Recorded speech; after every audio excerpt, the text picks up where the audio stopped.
and yet, you know, your truck no due every week, every Friday. So you can't afford to be going there getting somebody a piece of your mind every time your emotions say, I've been violated. Sometimes you just gotta be like, you know, look, emotion, go take a nap. Tell your emotion, go take a nap. Let common sense run this show for a minute. So that's how I feel about it, man. No, it ain't always about you getting even. It ain't always about you. You know what I'm saying? You doing what you think this. You know what I'm saying? You trying to protect your. I'm trying to protect me, man. Them folks that been talking to me and do me in the kind of way. Well, you ain't been in life for a while. You got people gonna say things that you don't like. And just because somebody says something that you don't like, don't necessarily mean that you've been violated. It might be just your interpretation of it. Somebody say something, you feel like you've been violated. Don't mean you were violated. You know what I mean? It might be you know what I'm saying? When they said it, they meant it this way. You took it this way, and it could have been a clear misunderstanding. But you done snapped like you done been. You snapping like you done like you know what I mean? And that's what God trying to show me. You know, I can't let my emotions rule my life. You cannot let your emotions rule your life. I done had jobs where my emotions done had me sitting out there. I was collecting a check every week, and one explosion of my emotion, now I ain't got no check coming in. I ain't got no money coming in. And then when I look back, then a week or 2 weeks later, when I'm looking back at what happened, I'm looking at it like, man, that wasn't even worth getting mad about. But at the time, it seemed like it felt like I had been slapped in the face. But then once I sit down and think about it, once my emotions went back to the back room and sat down somewhere, my common sense like, man, that wasn't nowhere near work for you to be upset about. And now, but it's too late now. Now I'm already looking for another job. So you can't, you know what I'm saying? We can't let our emotions get the best of us every time. We can't let our emotions do that, man. We cannot let our emotions. And I'm glad I'm having this, you know, I'm talking to you guys. I'm glad I'm having this conversation because it's calming me down about what just happened. I know y'all beat me out a couple of $100.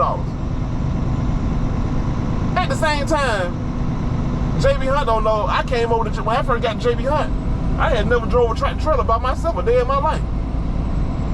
So they don't know that.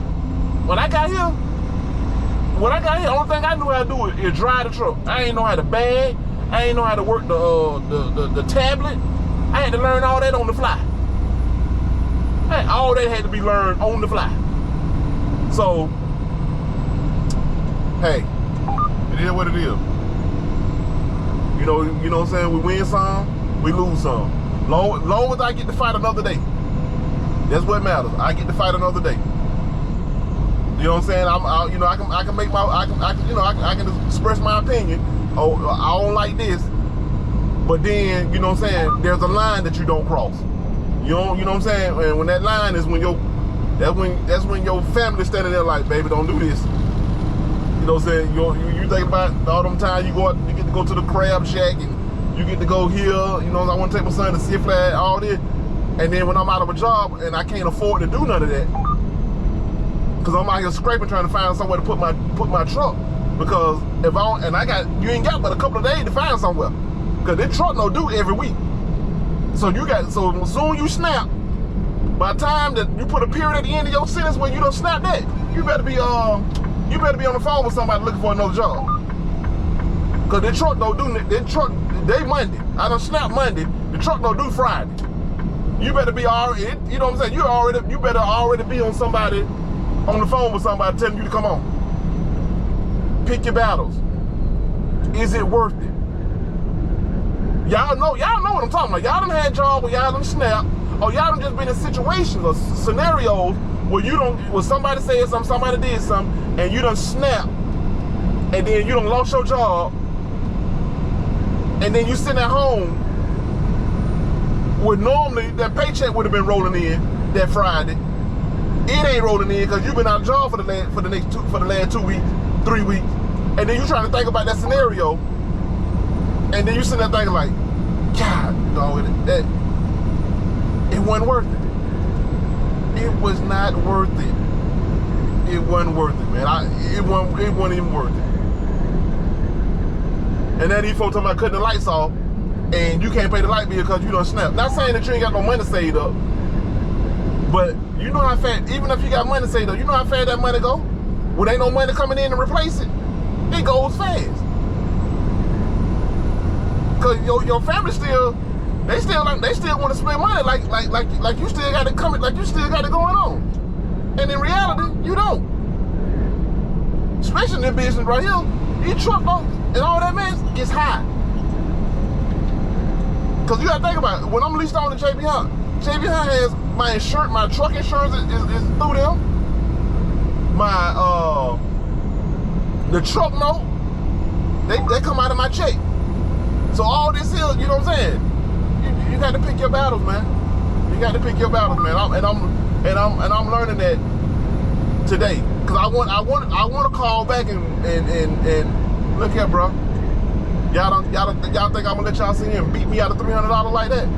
Y'all a $1 billion company. Y'all trying to beat me out of $300, $400 that I put in that gas tank? Man, I get mine back. I get mine back on the back end. I get mine some other way. You know what I'm saying? You know what I'm saying? I ain't got the eye for an eye. I ain't got to get no vengeance on you. You know what I'm saying? All I got to do is keep taking care of my family. Make sure my wife got the things that she needs. Make sure my son got the things that he needs. Make sure I got a home to come to. You know, make sure my son got a roof over his head and clothes on his back. Make sure he got a smile on his face when he get up in the morning. Make sure he got a smile on his face during the day. Make sure you got a smile on his face at night. Make sure you go to bed with a smile on his face, got a roof over his head. When it's raining outside, you know what I'm saying, he can go in there and go to sleep. You know, my wife go and swipe that card, you know what I'm saying, boom.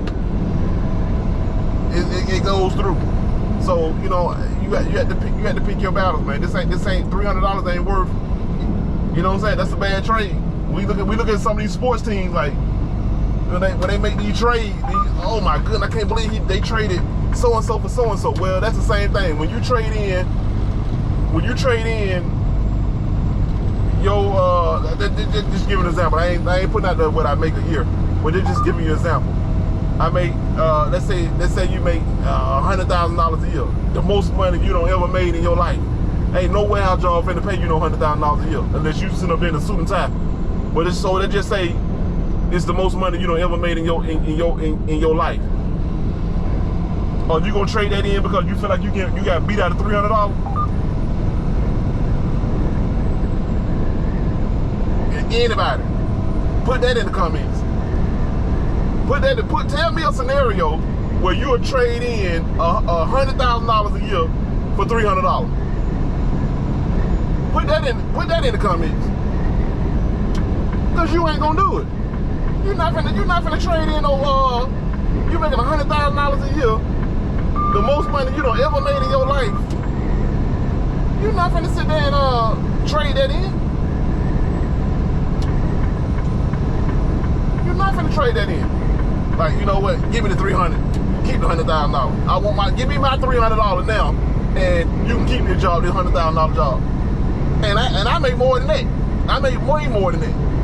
So I'm just giving you an example of what battles to fight and what battles not to fight. $300 battle over a $100,000 victory, you already winning. You're already winning.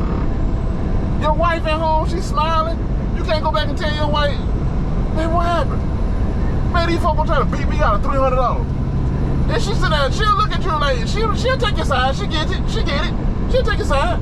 In the back of her mind, like, she's like, I can't believe that joker here done went out here and snapped over $300.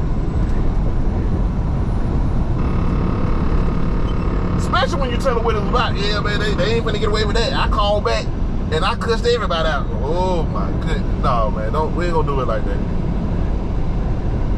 We gonna, matter of fact, this gonna be one of them encouraging channels. We gonna be encouraged by when God tell us, you know what I'm saying, he tell us to make room for vengeance. He said, make room for it. You know, move out the way. Vengeance is mine. I will repay, said the Lord. You know you beat me. Some type of way, you beat me. You just tried to word it to make it seem like it wasn't no beating. Well, I know you beat me. Because I put $400 of gas in that truck. I know you beat me. But, you know what I'm saying? That's okay. That's okay. Sometimes you don't realize until somebody beat you the same way. You don't realize until you've been beat out of $300-400. And then you'll be more careful the next time when you're dealing with other folk money. When you see somebody done beat you out of your money, then you'll be a little bit more careful when you're dealing with somebody else's money. And that's how that goes. I ain't got to get revenge on it. I'm just gonna keep on working and keep taking care of, and keep providing for my family. And I just move out the way. And God said, vengeance is mine. I will repay, said the Lord. So I don't have to get no get back. I don't have to get no get back on what you done did or what you done said. That's how you pick better battles. Get out the way. Humble yourself. You ain't always got to. That's what Jesus said. This on his way to the when Judas was about to arrest him, and Peter pulled out his sword to cut off one of the soldiers' ears. And Jesus said to Peter, don't you think that I'm able to pray unto my Father and he'll send down 12 legions of angels to deliver me from this hour? He said, but if I get delivered from this hour, then what about, how can the rest of the scripture be fulfilled? If I deliver myself from this, then how can the scripture say that I must die on this cross be fulfilled? Because I done delivered myself from the cross.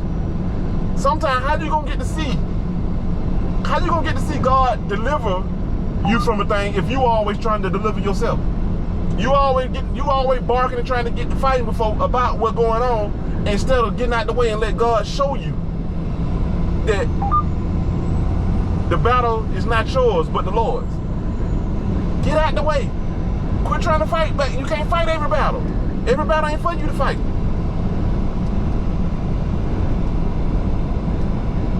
Because guess what? Let's say I come back and make $7,000 this week. Was that worth losing the $300 last week? Oh yeah. Oh yeah. I come back and make $6,000 this week. Was that worth losing $300 last week? Oh yeah.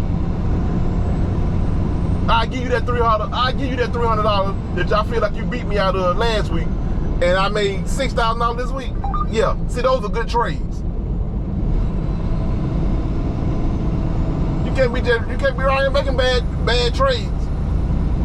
You ain't gonna be a general manager for long. That's a sports analogy for all y'all sports fans.